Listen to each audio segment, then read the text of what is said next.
did it. That's as far as you can come though.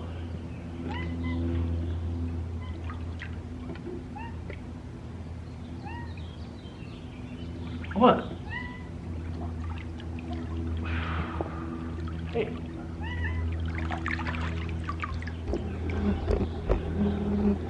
Hey, come here. Over.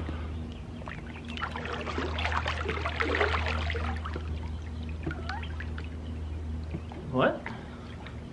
What are you doing? Hey.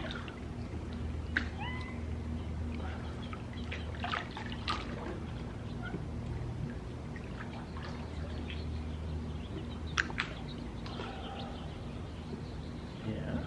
Come on. Whoa, did I get you?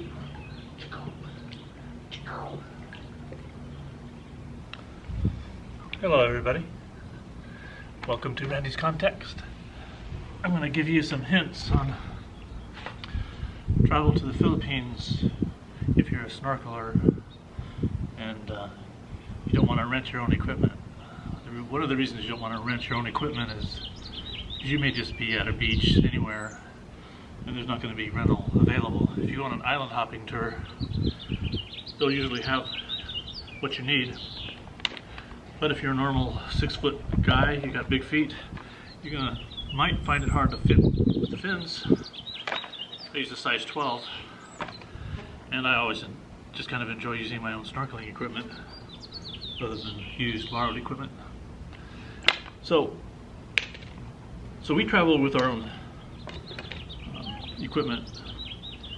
The Mars clipper fins, my wife's size and my size. We travel with those. They're really adequate. I've gone through several pairs. They don't ever wear out. I just don't want to ever be without them. So you got blue and yellow. We always use yellow, and I'll show you why in the clips of the Philippines where we're diving.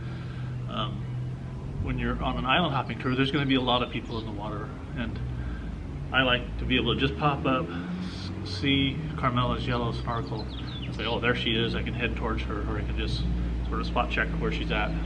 Usually you got black snorkels in the water from the rentals.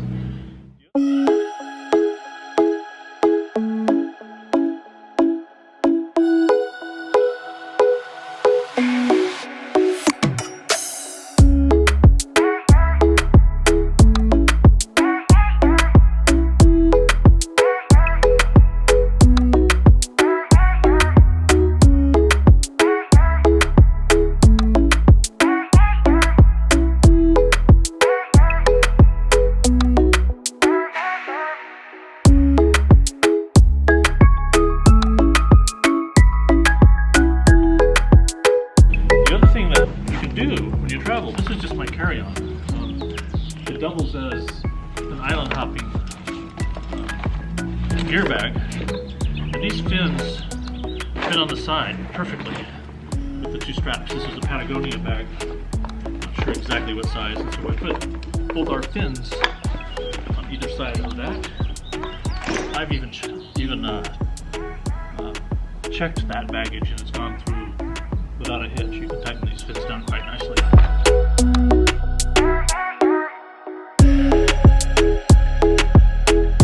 So there's the fins. The Tusa mask is what I use, and they come in with different colors on the rims. I just like an all clear mask. It's got a little bit of a side image on it, so your peripheral vision is a little better. It's got a great adjust instrumentation.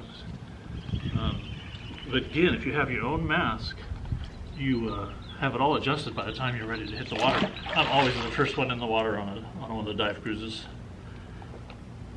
Put your mask on by sealing it first and then pulling it over your head, in case you didn't know that. Like that. The other trick is we always travel with Johnson's baby shampoo. A little dab of that in here, and you can prep your mask before you go on your dive trip at the hotel. A little bit of that in there, you spread it around, rinse it out a couple of times. That keeps the mask absolutely from fogging, and it does not sting your eyes or anything like that. It's a baby shampoo. Don't buy any specialty lens cleaner. That's all you need. You can buy one of those for $1 and it'll last for years. Our snorkel, so that's the Tusa dive mask. It's an excellent mask. I highly recommend that one. We got the Mare's clipper fins. We use the deep sea snorkels. They've got a really nice water escape valve on the bottom. Again, in the yellow. They're very easy to use. Anybody new to snorkeling should, of course, practice with snorkeling gear in the pool.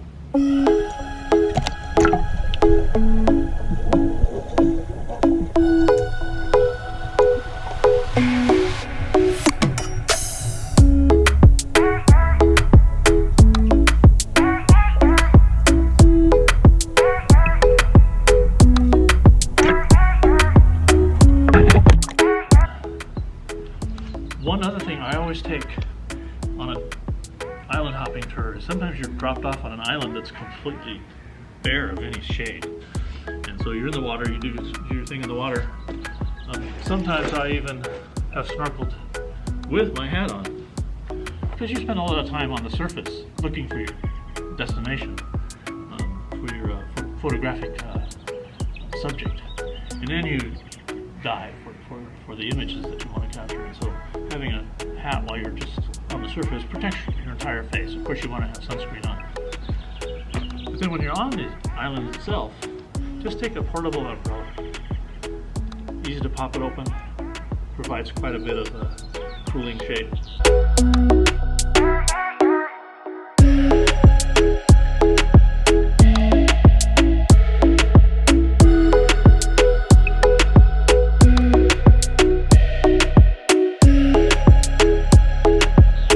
Other must-have, you can get these at Target or mail order them. I use a Camaro sea booty, basically. The reason you have to have these is because if you're just going to be wading around in any kind of water, transporting between a boat and water, there's always sea urchins, sharp coral, and you have to have these on. It's ridiculous not to. Protect your feet, because that's the worst kind of injury you can get when you're in the water on a trip.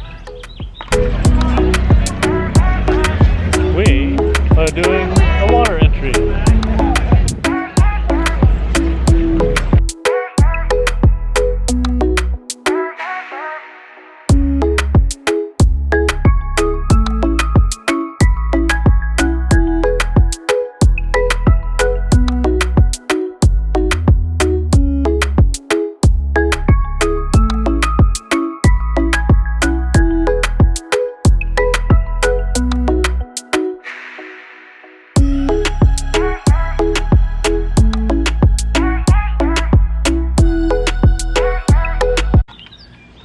So, you just demonstrate.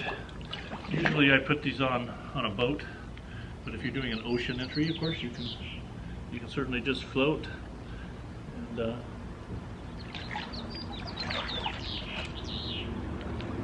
while you're floating, sneak them on.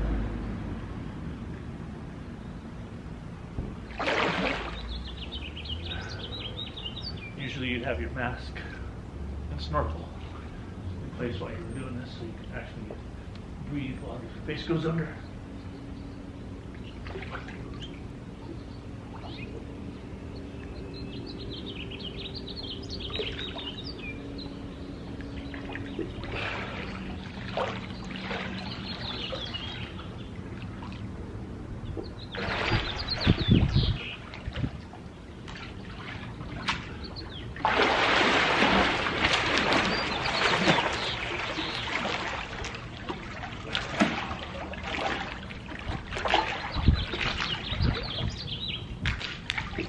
You should get your legs in shape with fins in a pool before you go on your snorkeling trip.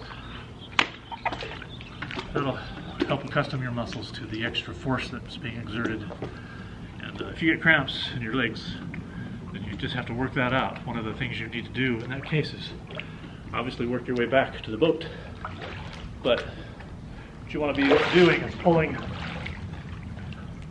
your foot this way, stretching that calf muscle out. That will give you some relief from a cramp.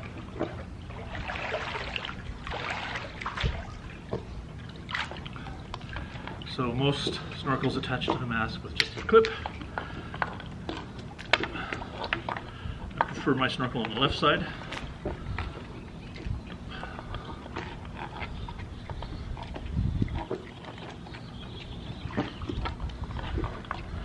So again, we put all this gear in that backpack so we can have it all in one place when we're ready to start our snorkeling.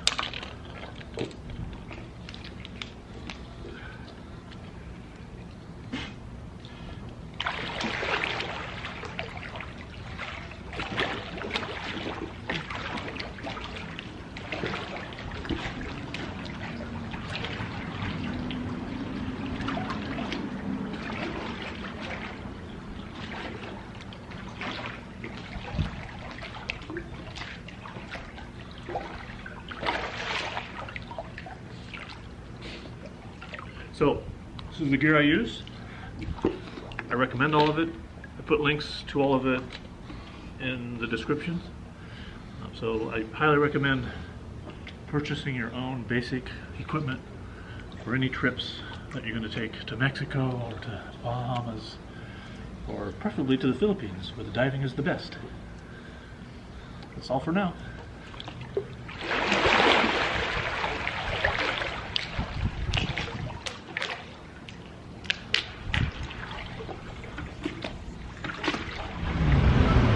So it's about time we had another little chat about a big problem that all of us have. And that is that when we wake up in the morning, go about the duties of our day, we never are actually awake. We're just in a different level of sleep. And we don't recognize this sleep. We think we're awake.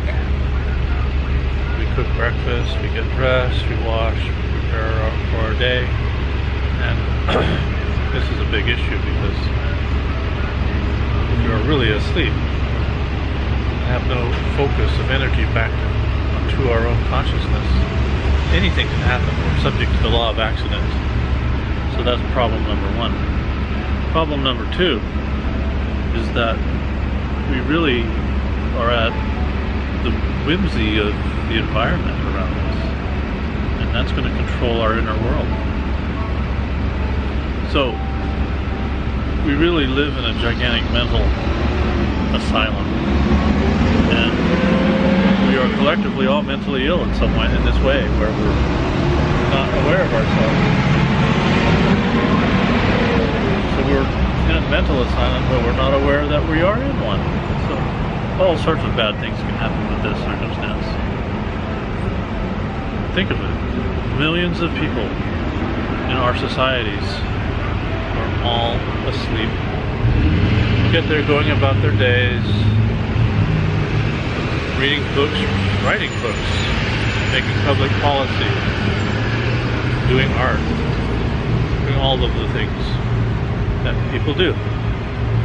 And if only a few people were awake, they can control this mass of humanity that are actually sleeping. They control it through the news outlets, through publications, and even through really long-term endeavors, which are manifest in religious dogma. So, wake up, America. This is the fundamental problem we have in our current level of consciousness. It's very, very low and only spikes occasionally into awareness.